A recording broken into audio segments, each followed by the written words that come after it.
অটল কুমার গানওয়ালা। এই কেনরই তো উত্তর খুঁজে পাচ্ছি না বর্দা, ব্যাপারটা কি বলবে? আমি বুঝতে পারছি তোমরা সবাই মিলে কৈফিয়ত চাইতে এসেছো আমার কাছে, তবে উত্তর দেওয়ার সময় এখনো হয়নি নকুর। কি কি বলছো বর্দা? কৈফিয়ত কেন হবে? বিশ্বাস করো কৈফিয়ত নয়, আসলে আমাদের সকলেরই মনের ভেতরে একটা অদ্ভুত আনন্দ হচ্ছে, কিন্তু সেই আনন্দটা কিছুতেই বাইরে বেরিয়ে আসতে পারছে না।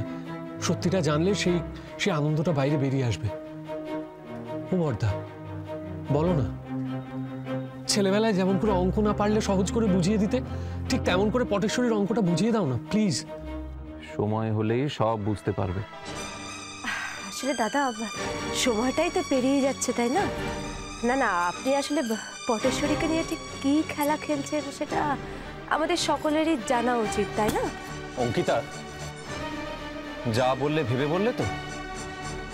আমি কোনোদিন কাউকে নিয়ে কোনো খেলা করিনি, এ স্বভাব আমার নয়। আমি এখনো খেলছি না কাউকে নিয়ে। আর একটা কথা, আমার সম্পর্কে তোমার জানার সময়টা কিন্তু পেরিয়ে গেছে, তা নয় কি?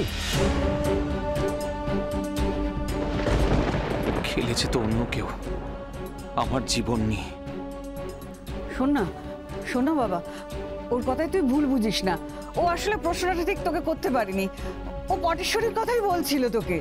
তুই মেয়েটাকে এ বাড়িতে নিয়ে এলি, বললি এখানে থাকবে, বেশ তো থাকুক না, কিন্তু তুই তো চলে যাবি। হুট করে বলবি আমি বিদেশ যাচ্ছি বলে চলে যাবি, তখন মেয়েটার কি হবে? কে ওকে দেখবে? মেয়েটার মনে স্বপ্ন এঁকে দিয়ে তুই পালিয়ে যাবি? পিসিমা, স্বপ্ন এঁকে দিয়ে পালাবার স্বভাব আমার নেই। আর যারা স্বপ্ন এঁকে দিয়ে পালিয়ে যায় তাদের আমি হেট করি।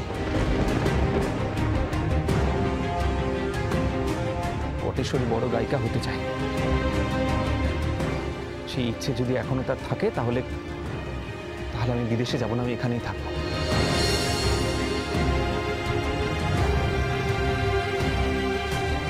সত্যি সত্যি বলছিস বাবা? তুই আর যাবি না, এখানে থাকবি?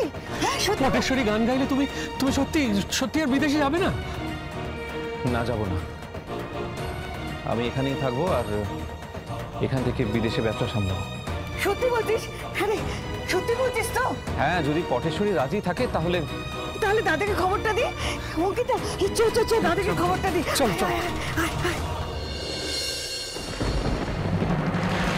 কি এমন হলো যে দাদা এত বড় সিদ্ধান্ত নিলেন পটেশ্বরীর গানের জন্য?